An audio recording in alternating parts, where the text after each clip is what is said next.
Ladies and gentlemen, pay attention.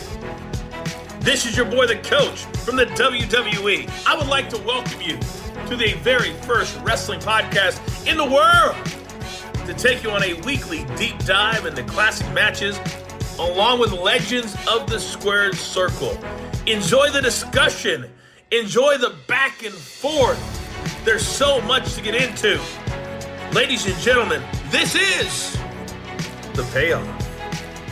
All right, it's Hardcore Heaven 1999, and we are here to cover one of the legendary ECW feuds. It's RVD and Jerry Lynn. Man, I am pumped for this one. I'm Tom. Jeff, my co-host. How the hell are you doing this week, buddy? Gotta love some ECW. We're going back to it. We've taken a couple weeks off now from talking ECW, so it was about time we rolled back around to it. So this should be a good one. I'm pumped, dude. I'm pumped. So as always, let's take care of a little bit of business. We're at Payoff Pod on Facebook, Twitter, and Instagram. That's at Payoff Pod.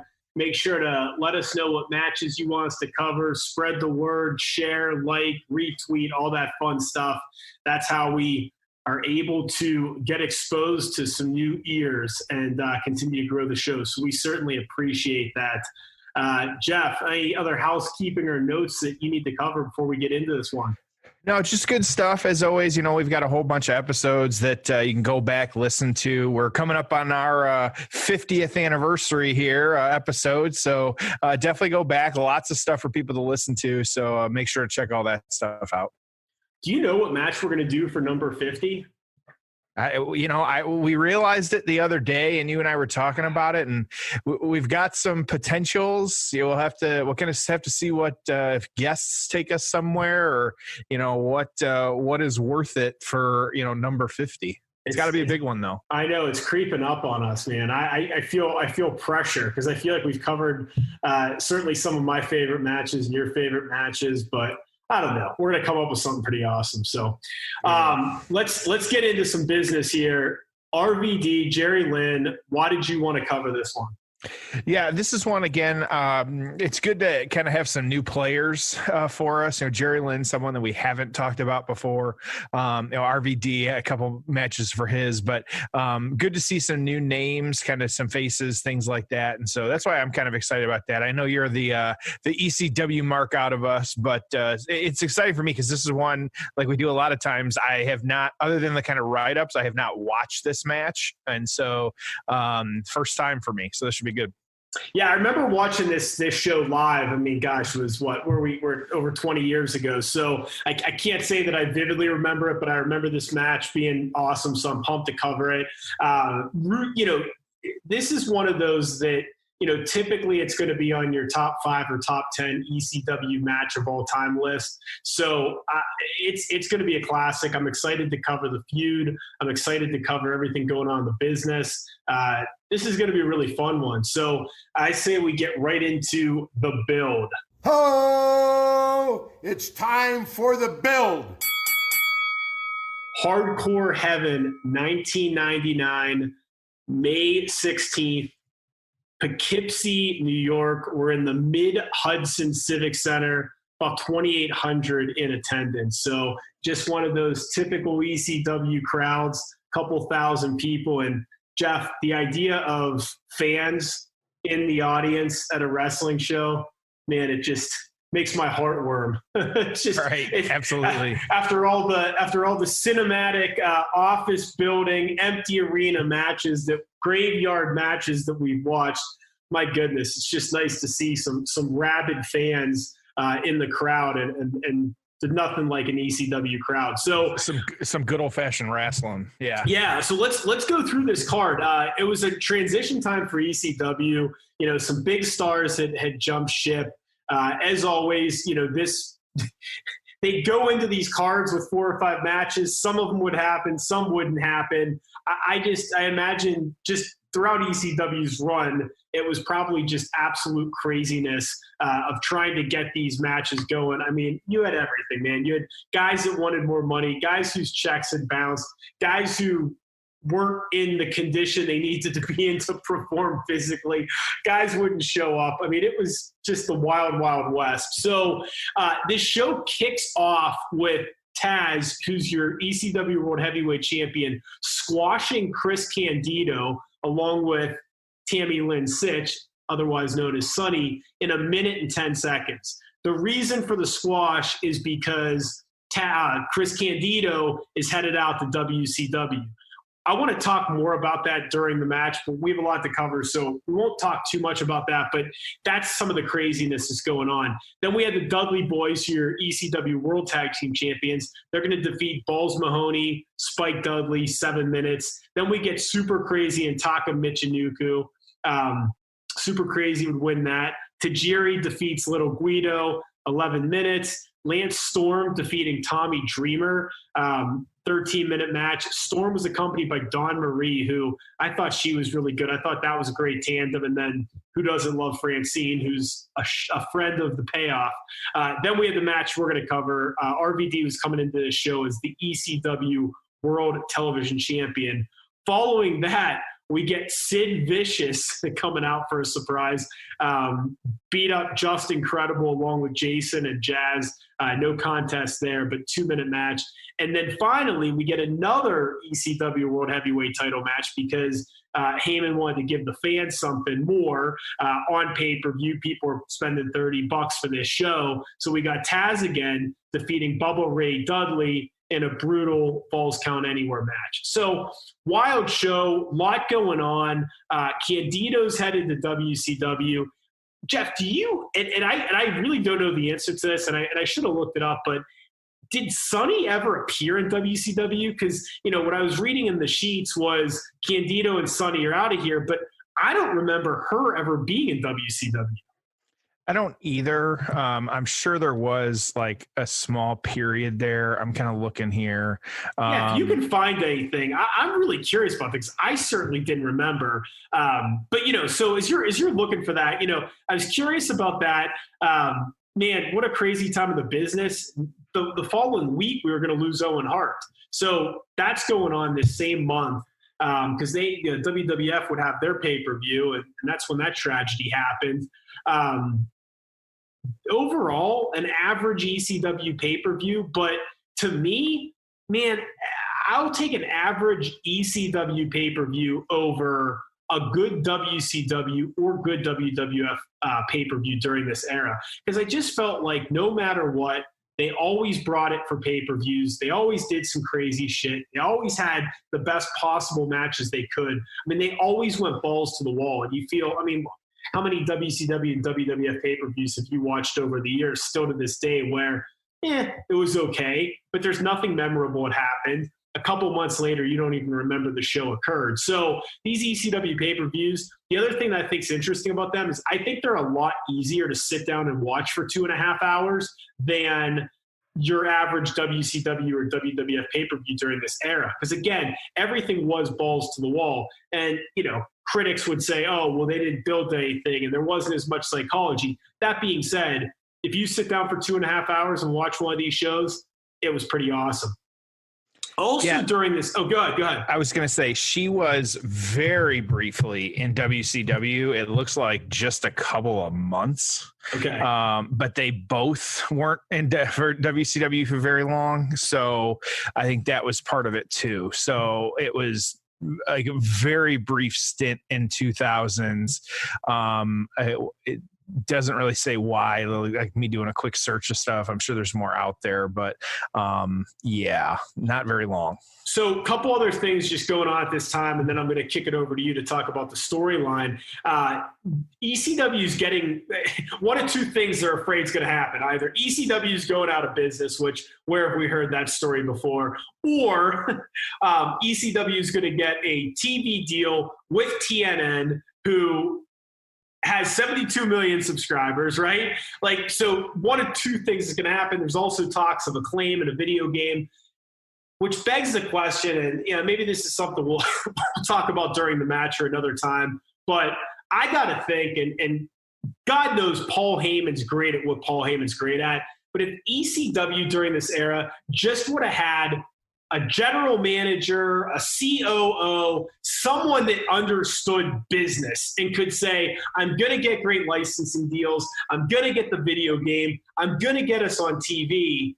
Oh my, I think they'd still be around. I really do. But, Paul Heyman was good at what he was good at, but there's a lot of things that he sucked at, and the operations and the finances and the licensing deals and the TV deals and working with the network executives at that stage of his life and career wasn't his strong suit. He's 20 years older now. It's a different situation. So anyways, just crazy to think about. Now here's another one. Okay. Nitro was off the air for a week. So over in WWF land, They did a 8.1 rating for Raw, and it peaked at a 9.2 for a 6-man tag. Are you kidding me with those numbers? Now, I don't know how cable ratings work then versus now. It may not be that there were 4 times more people watching Raw than do now. I don't know, but it's still a hell of a lot of people, a number that we sure as hell don't see now.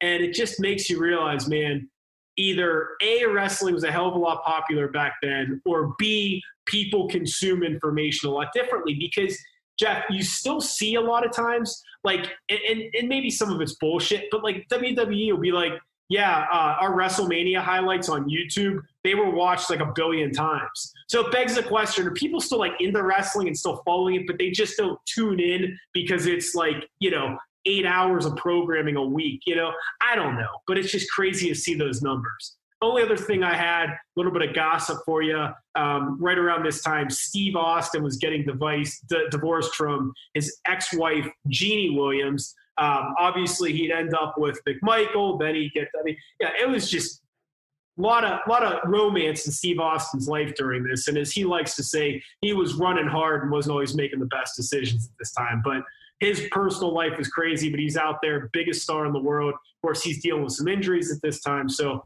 as always, I feel like when we cover anything in the 90s, just a crazy-ass time in the wrestling business. That's all I got for you, Jeff.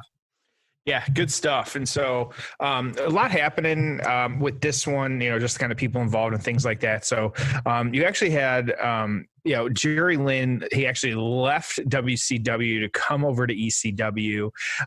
He was actually came out as really a fan favorite. It was actually the As Good As It Gets event. It was at the ECW arena. That was September of 1997. So just a couple of years before this one. But immediately his first feud was actually with Justin Credible.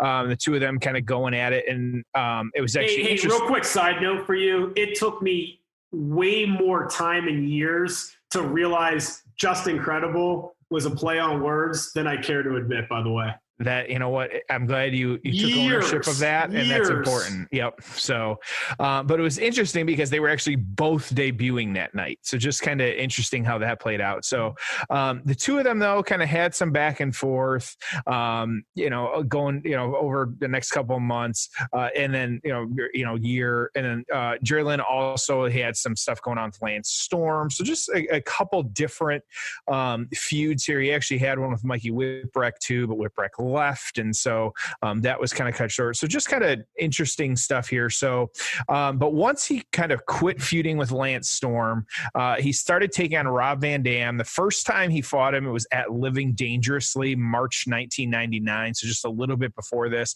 for that World Television Championship.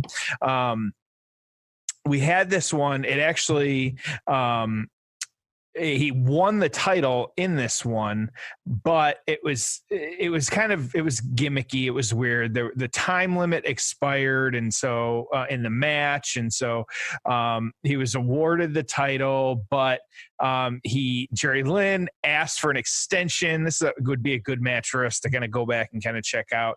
He ended up losing after the extension of the match after a frog splash from RVD. And so, just kind of weird, but then he started kind of, and we'll see some signs. And of course, if you're an ECW fan, Rob Van Dam's nickname, the whole effing show, but you had Jerry Lynn going as the new effing show. So you had a little bit of back and forth here between the two of them. So not only were they already having some matches, but there was some kind of, jabbing back and forth with it, kind of what they were doing and kind of what was going on. And so, hey, let me ask you this. Are you a time limit guy? Do you like it? Do you not like it?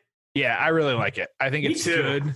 I think it's something that WWE just doesn't do it. And it adds another element to the match. So I'm watching a match and it's like, okay, well, I mean, there's realism to it. It adds another element. So the realism is, hey, okay, Raw's going off the air in 20 minutes. Hey, this is a 15-minute time limit. Okay, that makes sense, right? And so I think it just not, hey, everything always ends before a commercial break and everything always ends on pay-per-view. So I like that, okay? And the second thing is it gives you an out. So it's, okay, person A is going to win, person B is going to win, or, we can go to this time limit draw without having to do some bullshit DQ finish. So you could be like, hey, here's a great example. Do you remember that feud with I think it was AJ Styles and Samoa Joe, where they had a great match and then they had some bullshit finish? Do you remember that? It was on pay-per-view maybe like 2 years ago. I think it was at SummerSlam, maybe. Okay, and I think that was one where his wife was involved. Anyways. Yeah. My point being is that these guys have a great match, and then it was some bullshit like count-out finish. Why not just say they beat the shit out of each other for 20 minutes, they hit a time limit draw. Okay, now what do we do? Now we go to the 30-minute Iron Man match. Now we have a no time limit match. Something other than that. That's just my 2 cents. AEW's doing it, right? AEW's doing it. New Japan's done it forever. So, okay. And WCW used to do it. Hey, you know what it comes down to? Vince probably hates them. Well, and I figure the TV time, it's all, allocated and this, that, and the other. So yeah, but so you had this where a little bit back and forth, but then they were actually both injured for a little bit. But then when Jerry Lynn came back, this is when he challenged RVD for the title. So, a continuous feud kind of kept happening. Like you said, we'll talk a little bit about what happened after this and things like that, of course, in the aftermath. But nice little build on this one. They had some rationale for why it was happening. The kind of two guys going at it back and forth. So interesting how it played out. That's all you got? That's it, man. Simple stuff. Get right into it, Yeah, it was interesting because this feud was never, and you'd probably say about a lot of ECW, this was not like Raven and Tommy Dreamer, right? This wasn't like Taz and Sabu where there's like this deep, long build. It was more of, hey, one guy's a great athlete, great wrestler. The other guy's the same. It's almost like these guys are looking at the mirror at each other and they're just going to have these kick-ass matches. And this didn't need much. And fans went nuts. I mean, they're all standing up as we're about to start this match, but this is just one where it just didn't need a whole hell of a lot. You knew you were getting RVD and Jerry Lynn, and that's all. And there's nothing wrong with that, right? I mean, it was pretty cool. So if you want to watch along with us, we are at the 1 hour and 22-minute mark of Hardcore Heaven 1999. Again, that's the 1 hour and 22-minute of Hardcore Heaven 1999. So, Jeff, let's jump right into the payoff. Oh, it's time for the payoff. All right, here we go, dude. We got RVD in the ring here. Got the TV title. Everyone's standing. Jerry Lynn's already in there. Rob Van Dam. I love it, dude. Those ECW banners where they'd have the pay-per-view, it was simple but effective. It was interesting how they had the branded ring, even though they were the ones that were like, in the shitty venues and didn't have as much money. But they always had like the branded rings to the pay-per-view. I love those banners. This one's cool because they have the old WCW walkway, which I thought was pretty awesome. I don't know, man. I just, me. I love ECW. I love this shit. I can watch this entire pay-per-view straight through. We've both been a fan of this walkway. It's one of those that, we think it adds a little bit, which is just nice. Yeah. It's great. Absolutely great. So I just love it. Everyone's standing, man, right on top of each other. So what do you want to talk about first as we're getting ready for introductions here? Well, I know you had a few things on your list, so I'll kind of I'll kind of throw it to you first, actually. So what did we find out? Sonny made a couple WCW appearances, I guess. Yes, yeah, okay. Just a couple, and we'll have to find that. So this is probably a little too steamy for our audience, so we don't have to get into the gory details. But have you ever heard the story about Sonny and Shawn Michaels heading off to Jamaica together? I've not heard this story, no. Oh my God. It was on like a Sonny Shoot interview or something. I don't know. But it's just find it on the internet. I'm not gonna, right. I don't need to talk any more about it. But speaking of our friend Sonny here real quick, while we're still waiting for the match to start, our girl's killing it on OnlyFans from what I've gathered. Yeah, you and I did the math a little bit to kind of figure out how much she's making, and she is doing just fine, I'm sure. So she probably hadn't had a steady paycheck in like 10 or 15 years, in and out of jail, a bunch of DUIs, and somehow in her mid-40s, maybe, she starts posting lingerie pictures, nothing more than that from what I gathered. And she's got a lot of subscribers. I mean, so here's the question, right? What's the average age of the subscribers? They've all got to be like guys our age or maybe in their 40s that just, thought she was hot back in like the mid 90s, right? I'm sure the mean age. Like, there's no way like some like 30. Yeah, there's no way some like 19-year-old kid's like joining her like OnlyFans for $30. It's like his mom's age, right? I don't think they would know who she was. Yeah, I don't think so either. She hasn't been around. The other thing, and we're getting started in this match. The only other thing I'll say about that is, in terms of Chris Candido, I didn't realize he didn't die of drugs or anything. Like, he was squeaky clean. He just had a blood clot that I think like acted up on a flight. He was just a sudden death. Like, it was pure. I mean, it may have been wrestling related, but it wasn't like drugs or alcohol or anything else. I didn't remember that at all. I felt horrible when I heard that. Yeah, that was interesting too here. And I don't know if this is just, I've seen him. Jerry Lynn looks very little. Well, is it just me, or what are your thoughts on like? No, he's a smaller guy. I mean, why this is? I mean, look at him, and keep in mind too, like, he looks smaller in the ring. Look up his size. Look up how tall he is.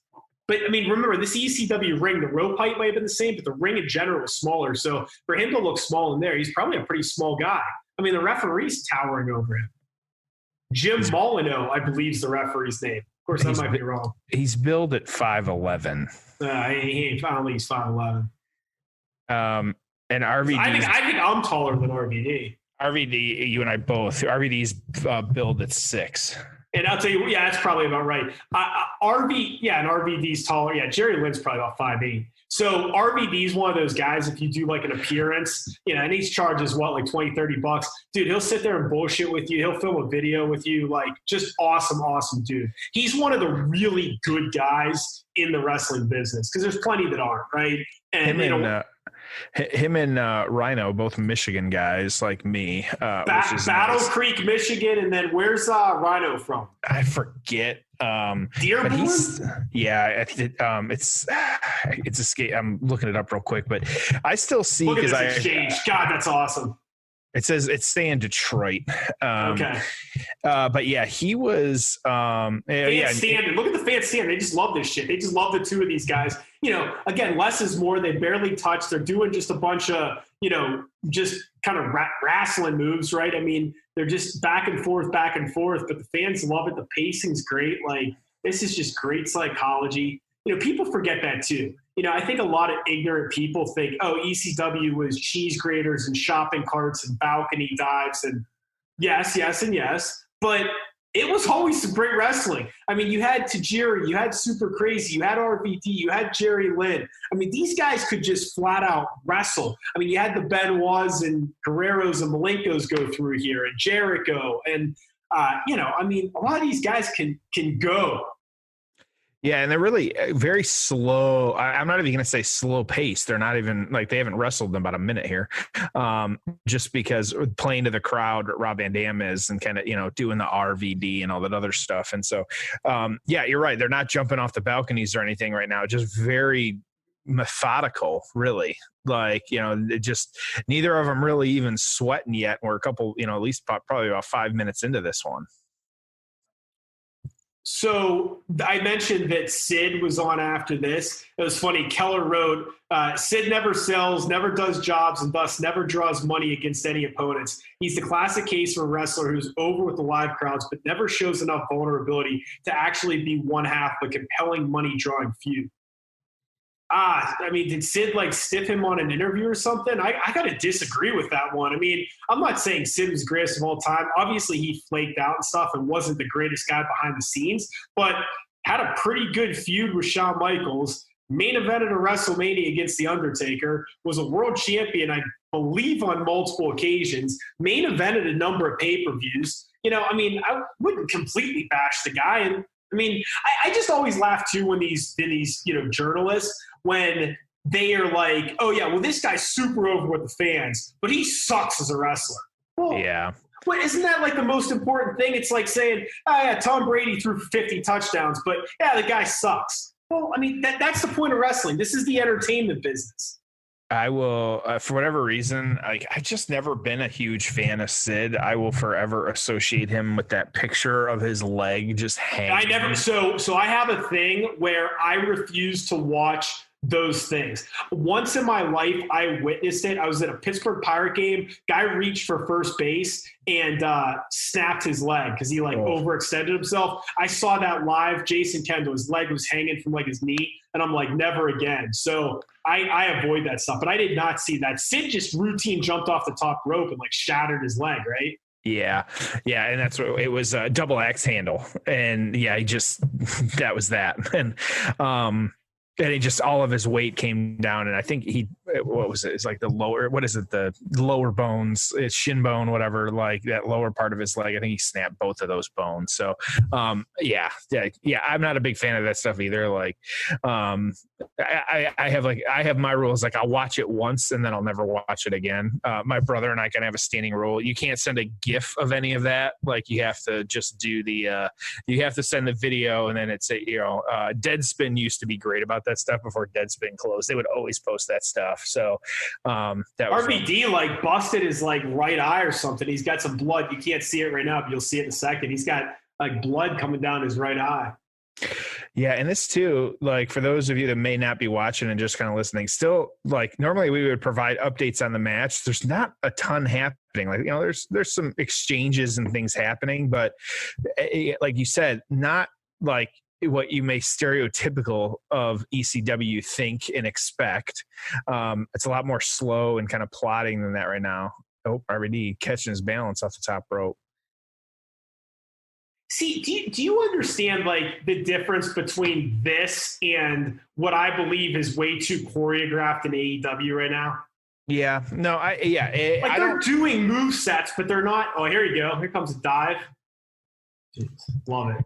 ECW finally wised up and had some mats instead of cement floor. I bet you that was something that was mandated by the Athletic Commission in New York. That would be my guess. I'm sure it was different states had the different rules. Yeah. You just never know what you're getting into with some of it. So it's not always ironic the Athletic Commission looks over this. Yeah, absolutely. Well, and yeah, AEW just got fined by Maryland or whatever it was too. And so I don't know if you saw that article for the Moxley Omega unsanctioned match.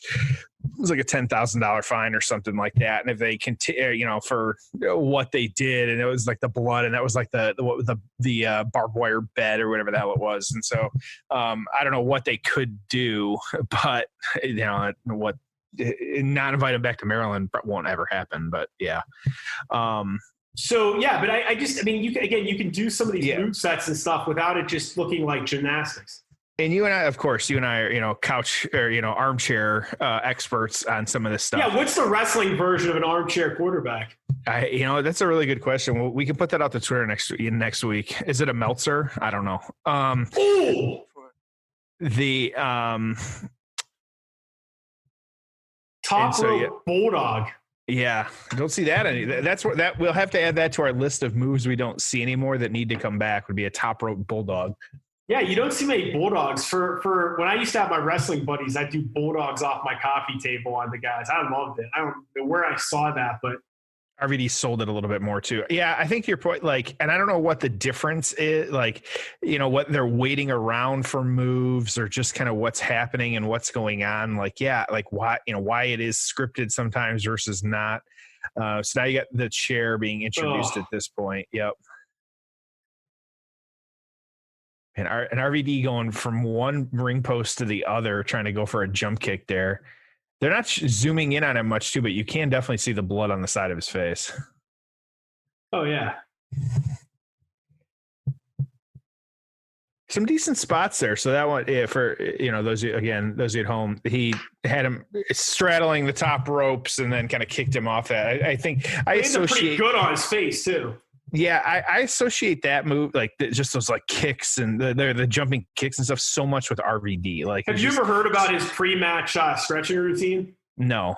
Oh, it's just crazy the stuff he does. Yeah, before a match. Still to this day. I mean, because he's so flexible, he does this massive thing. So that's how he's able to do all these kicks during the match.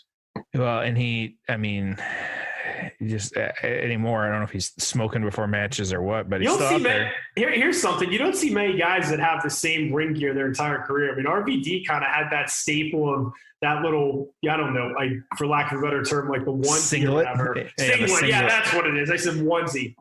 Yep, it's the singlet, or it's the true, like I say, Greco. Dude, they're checking on him. He must have smashed his face right on that. RVD's legit checking on him right now. And so this is one, as I was kind of reading that they do. Is that blood on the ground? It sure looks like. Oh yeah. Dude, I think he cracked it. I mean, he must have cracked his face on that. Wow. And so this one too, something we'll get to it in some of the write-ups, but that, he was definitely hurt there. So, where they were saying he was kind of out. So yeah, this is one of those where too, during the, and I know you and I have been, closely watching the Undertaker, last ride stuff, which again, when WWE puts its mind to it, that stuff is very, very good. And that I recommend that for anybody. It's a very, very good program.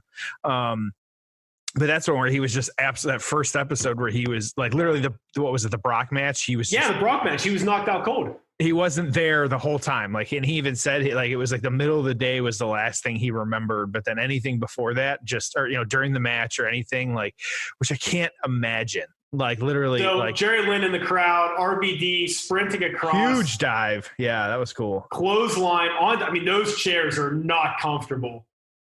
These are the fly into. Yeah, these are like the plastic. Yeah, like I say, like ballroom chair. It's not even that. Oh, I think those would hurt worse than a folding chair. Because, like you said, there's just no give. Security doing their job, of course, still doing their job today. We saw them at Starcast as well too. It's the same guy. The one that's right there. He's still there. He still looks the same too. He's 20 years older. I guess he looks a little bit older, but I forget his name. I know I've heard it before. Like, what's Atlas Security been doing for the past 20 years? Like, you don't see them anywhere else. Not like, I was at a ball game and I saw Atlas Security there. Hey, there's a thing. I'll see what I can find out here. Yeah, I'd be curious about that. Find out what you can. So, they start this show off with this Chris Candido Taz match, and Candido went on a radio, I think it was like an internet radio thing. And before this show was like, yeah, they're going to put me in the first match and I'm going to do a squash to Candido or to Taz. So he said that before the show, which I found to be pretty interesting. Ronnie Lang. There you go. The head of Atlas Security, and we'll see what I can. Well, we're kind of sitting here. Great kick there from RVD. Spin kick. Yeah, I mean, Jerry Lynn just looks like out cold. Here you go. Rolling Thunder, missed it. All right.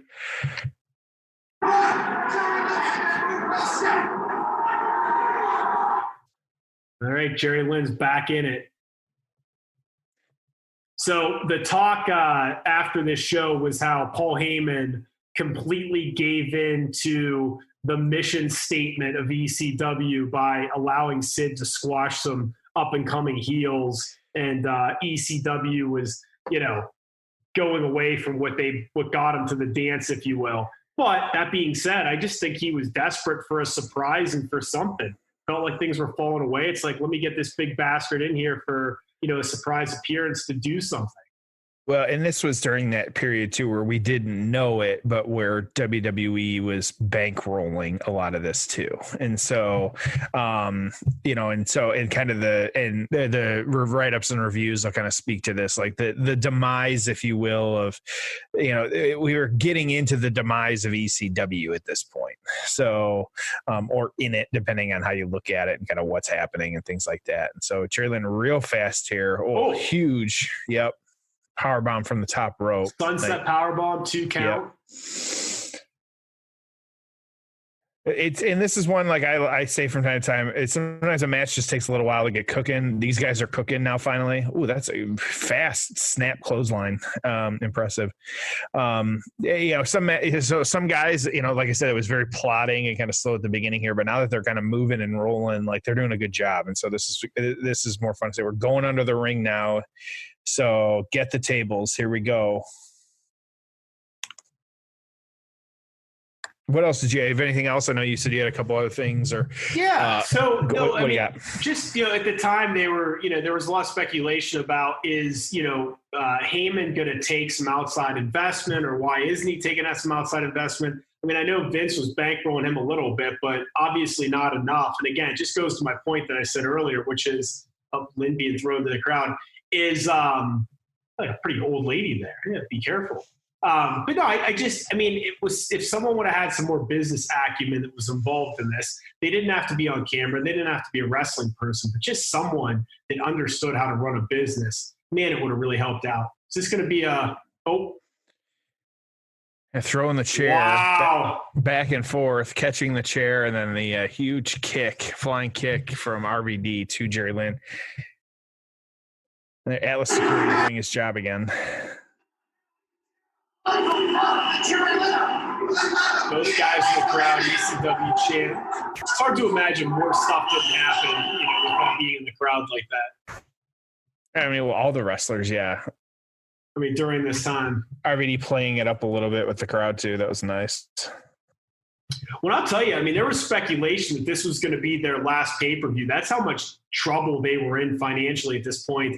The headline was ECW's Hardcore Heaven pay-per-view could be their last. Creative rut plagues the company almost as much as financial woes. ECW hopes for a deal with TNN or Acclaim.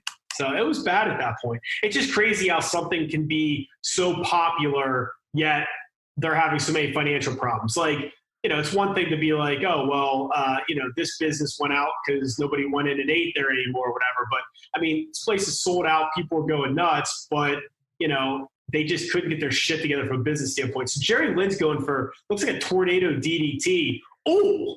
It just dumps him to the outside.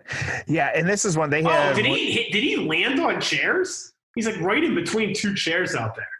If he landed on, no, you couldn't see it on the screen. There's just 2 chairs down by him. I don't know if he landed on those. We need some Kevin Dunn production right now. Yeah, where's the quick cuts? Yeah, so there was 1, 2, 3, 4, 5 pay-per-views after this one. That and actually capping off with the guiltiest charge, where these two went at it again, which we'll talk about in the aftermath. And so, yeah, they were just desperate, man. They knew they could go to these guys on short notice and they deliver a great match, And there was some behind the scenes stuff there. You talked about the padding. The padding's not really there anymore. It's been moved, and so these guys not really doing it. Interesting too. So starting with a lot of these as well. Oh, and I misspoke. There was actually, I was looking at the Hardcore Heaven 2000. So it was actually about maybe about close to 10 pay-per-views after this one, but not a whole lot happening. So yeah. DD on the apron, spinning kick, lands on the rail. guillotine, leg drop, awesome stuff. Well, Jeff, we were talking about this before we started recording, but keep in mind, in May of 1999, you had this ECW show, you had a WWF pay-per-view, and you had a WCW pay-per-view. So 3 of the 4 weekends, you had a $30-ish wrestling pay-per-view. I was just trying to remember, were pay-per-views 30 or 50? No. At this point, they weren't more than 30. This pay-per-view might have been 25. They weren't more than 30 then. They didn't get up past 30 until like HD and all that stuff. Yeah, because now. Except maybe a WrestleMania, but the other ones, yeah, I mean, they just. I feel like you're dropping $60, and that's what you and I have talked about this a lot. Like that's the end of the barrier for us with AEW. And in a lot of ways, we're spoiled with the network and our $10 a month, $9.99, excuse me. And so, it was a quick drop kick with the chair in the way. That was impressive. And I know we consume products differently, but it just feels so archaic. I mean, even the UFC is moving on to like ESPN more now. I just can't imagine spending $40, $50, $60 for a wrestling show.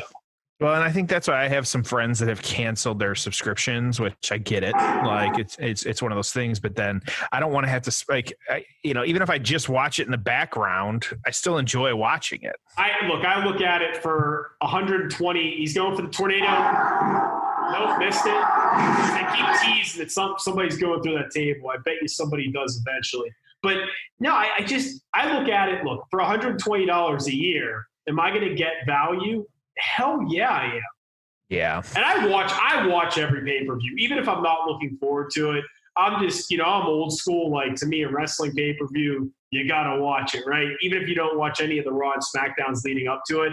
So I'm kind of old school there where I refuse not to, even though I will fast forward through some of them sometimes, like especially in the fall when football's on, it's kind of a blow-off pay-per-view. But yeah, I think I know your answer to this, but what are your thoughts on the rumor that was floating around about how, because we both, Money in the Bank was very short, and the rumor floating around that's what Vince wants more of is some of these shorter pay-per-views. What are your thoughts on that? It's so funny. There's actually another match that we're going to talk about soon. You know which one I'm talking about, but it was part of an In Your House pay-per-view. And so,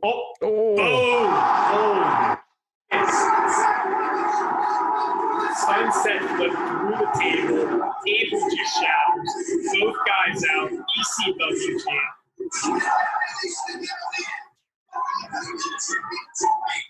So what I was saying is those the In Your House pay-per-views, they were 2 hours. So the one we're going to cover, there were like 5 matches, but all 5 were good, and then the main event was great. Yeah, so what's wrong with that? Well, and I think Money in the Bank's without pre-show started at 7, and then it was done. It was done by 9:45 of my time. So what's wrong with that? And what's wrong with not everybody being on every pay-per-view? Wow. Well, and again, slow motion. Oh, it just gave it to him. Yeah, I think that's one of those things where, again, if you're booking it well, it works. And I actually see, and I don't think that. I don't think that show was booked well. I thought. No, the pay-per-view sucked, but you know what? At least when it was done, I was like, "Oh, this is it. Oh, good. I can go to bed now." I'm happy. I'm paying $120 a year. I don't need 6 hours of wrestling. I don't need a 6-hour football game either. I have no attention span. Well, and we know Oh, there we go. German suplex, almost 3 count. Hey, well, some of the, had you put together the 2 WrestleMania nights, we would have been at 8 hours or however long it was.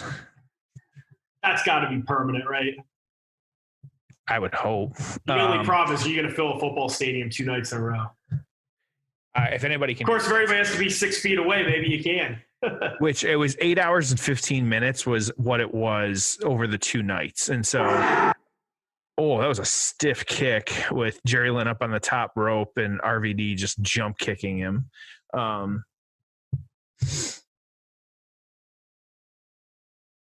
Grabbing the chair again. Here we go. That chair has taken a beating. A couple different chair spots in this match. What's he doing? They're both on the very top rope. RVD's got him for like a super. Jeez. Wow. Oh, that was not what was supposed to happen.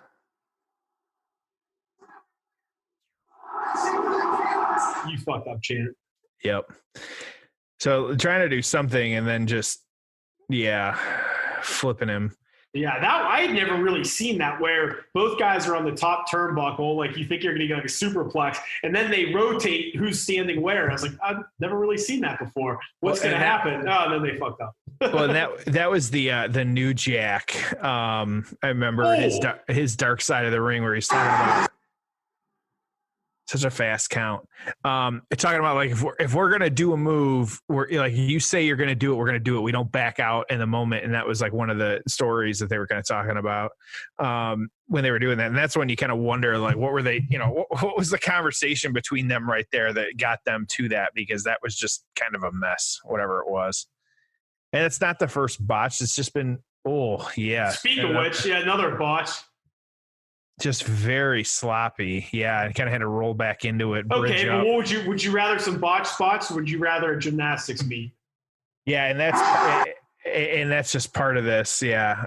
There we go. Another quick roll up. Oh, almost had him. These guys are leaving it all out there, that's for sure. Yeah, the pace has definitely picked up quite a bit here in the last few minutes on this one. But they're both selling. They're both I like it. It's good. Everyone's on their feet. Especially after the slow start. I'm glad it picked up a little bit. Yeah, well, don't forget. I mean, those Taker Shawn Michaels matches at WrestleMania, they had slow starts too. So it happens. Yeah. I mean, not to say it's a bad thing. Yeah.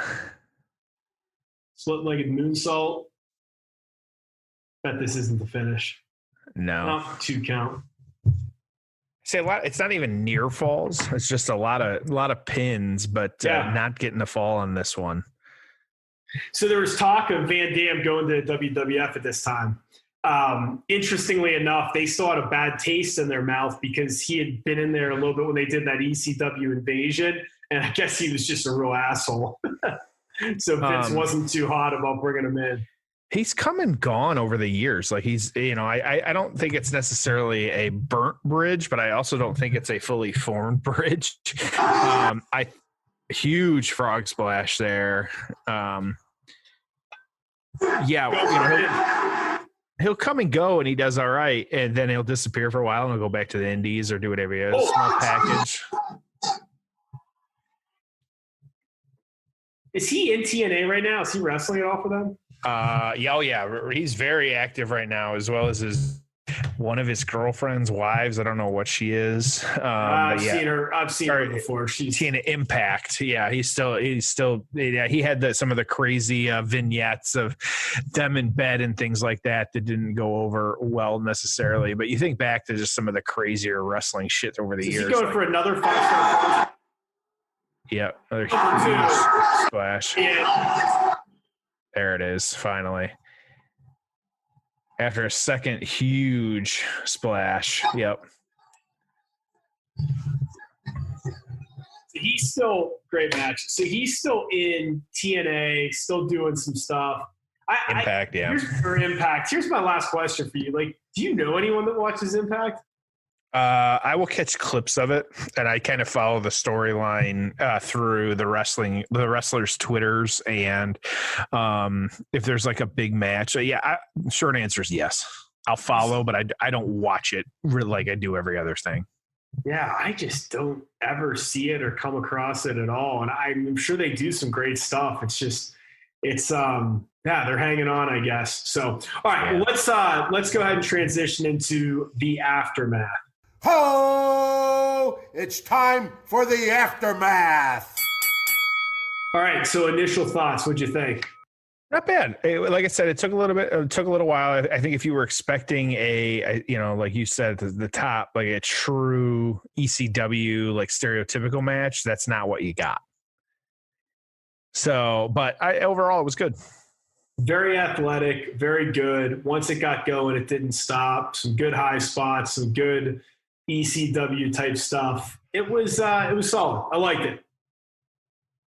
Absolutely. Yeah. Just good stuff on this one. So, kind of talking through the aftermath, kind of what happened, all that stuff. So, you actually had Jerry Lynn going on to beat Just Incredible for the ECW World Heavyweight Champion, really a little over a year after this.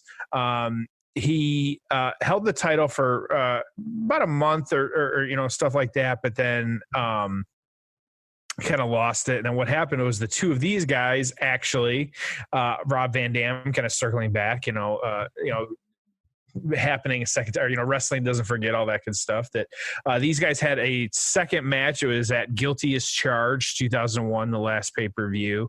They were the main event, and they actually Jerry Lynn lost to Rob Van Dam on this one. And so he actually spent some time after, like you said, ECW went bankrupt. He was hired by WWF and spent a little bit of time there.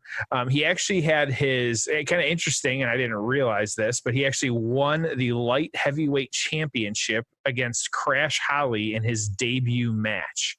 And that match, as crazy as it was, took place on Sunday Night Heat.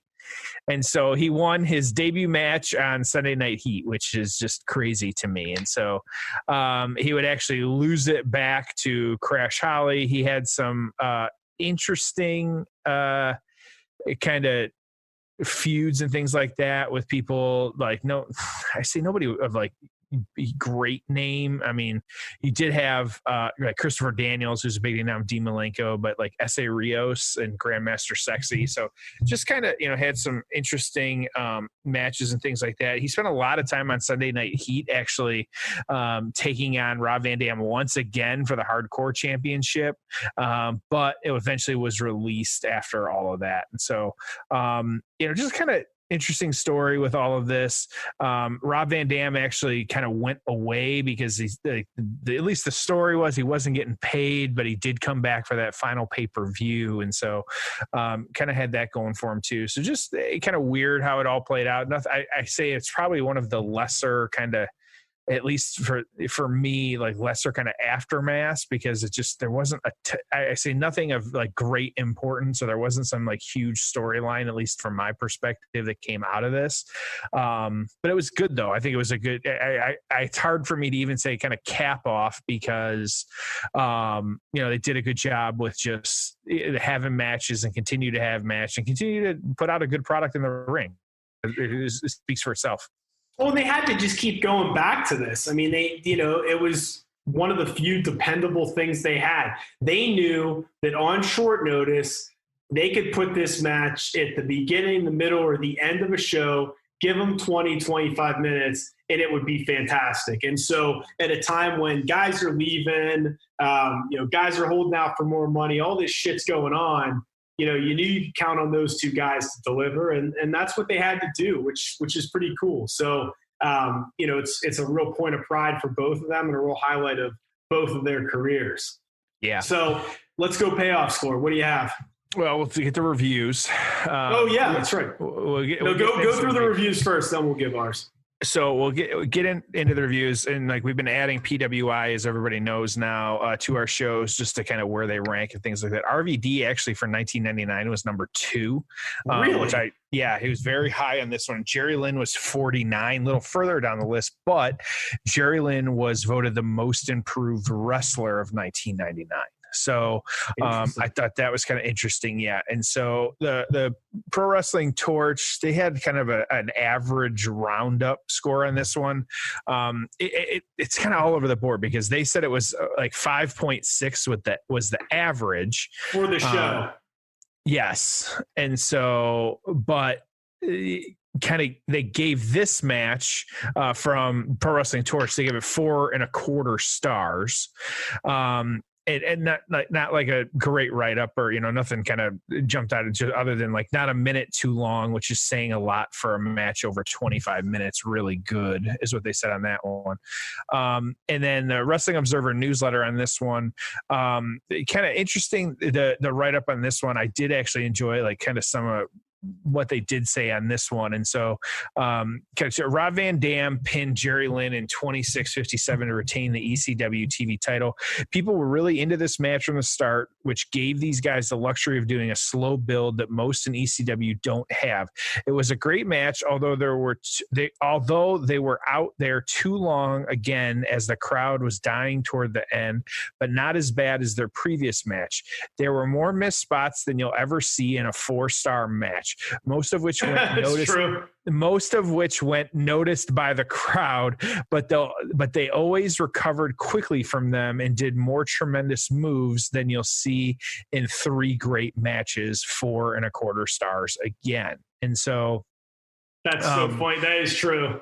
And speaking to what you said of like whether or not he was out here, the write-up said it said the match, which wound up with both wrestlers being injured and possibly suffering concussions. RVD was out momentarily late in the match. Lynn's injury, more obvious because he went limp for a few seconds, came on a spectacular and mistaken headfirst bump off the top rope to the floor. Was the show saver and should have been on last because the matches that followed looked weak in comparison. Lynn was hospitalized after the match due to the possible concussion, and he also suffered a broken nose, among other injuries that are expected to keep him out of action for a few weeks minimum. So, yes, he was definitely knocked out. I thought so, man. Yeah, it's one of those two, especially now, like we have the hindsight and we know what it looks like. We're able to spot it a little bit easier, and it looks bad. Yeah. So scores. You want to go first? You want me to go first? Why don't you go first?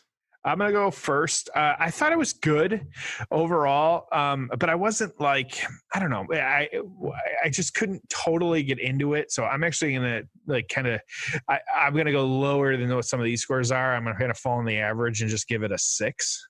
It's probably pretty low, but comparatively, but I just think it had some decent spots in here, but I don't know. It just wasn't cooking for me. Well, and I think they did do some cool spots and stuff like that, which was nice. I just think overall, like, it was good, but just a 6 from me. Nothing special. Ugh, you were tough on this one. You can disagree with me. Yeah, that's fine. No, God. Now you got me, questioning myself. So I had this at a 7. I don't know. Go with your gut. No, I'm going to put it at 7. Again, I'm a little biased on ECW. I really like this feud. I know that they had to go to it a number of times. Some of those fuck ups, weren't great, but I also, I don't care. It's not like it looked fake necessarily. It looked like a guy slipped. So anyways, that's it for me. I got it at 7, I didn't think it went on too long. I didn't really understand that. I thought that the fans were into it. It was a good, 15, 20-minute match. So I had no issue with that at all. I think it probably could have cut a couple minutes off of it, but I am also wondering if it was the slow start and then the injuries kind of compounded that too. So you had a couple minutes because of that. It does make sense. So, they could have, maybe planned for a shorter one, but that's just not how it played out when they were in the ring. So who knows? But yeah. All right. Any final thoughts? No, man. Enjoyed it. Great match. And, I think it was a decent pay-per-view, man. I think, if you have a couple hours to kill, go find some of these ECW shows and just watch them all the way through, because there's just a variety of everything. It's not that WWF style where most of the matches kind of look the same. Got a little bit of everything, some shorter stuff, some longer stuff, some guys from different parts of the world, some stuff that's more extreme, some stuff that's more wrestling based. So I always felt like you just get a better variety from these ECW shows. And, watching a 2-hour and 45-minute pay-per-view in this day and age, it feels like a breeze, right? Well, and this did kind of open my eyes and it's one of the, we'll just have to kind of keep digging into, and that's our plan. That's why we're here, of just like, there's a lot of, I say, non-ECW style matches that did happen. And so probably more than even you and I realized doing what we do. That's all right. We can bring those kind of matches to the people and our fans and all that type of stuff, but that's why we're here. So good stuff though. So for everybody out there, of course, we kind of share the social media for the participants here. Rob Van Dam is as we've said before, he's just at the real RVD. So make sure to kind of check that one out. And then Jerry Lynn, it's Jerry Lynn, easy enough. And so at it's Jerry Lynn. So make sure to check him out there as well too. And so as hopefully you're already doing, subscribe to the Payoff wherever you're listening, whatever platform you might be using, things like that. Leave those positive reviews, spread the word about the show. We love that. And of course at Payoff Pod, you can find us out there too. So Tom, you got an extreme wrap up for us here. What do you got, buddy? Oh my God! Another great edition of The Payoff.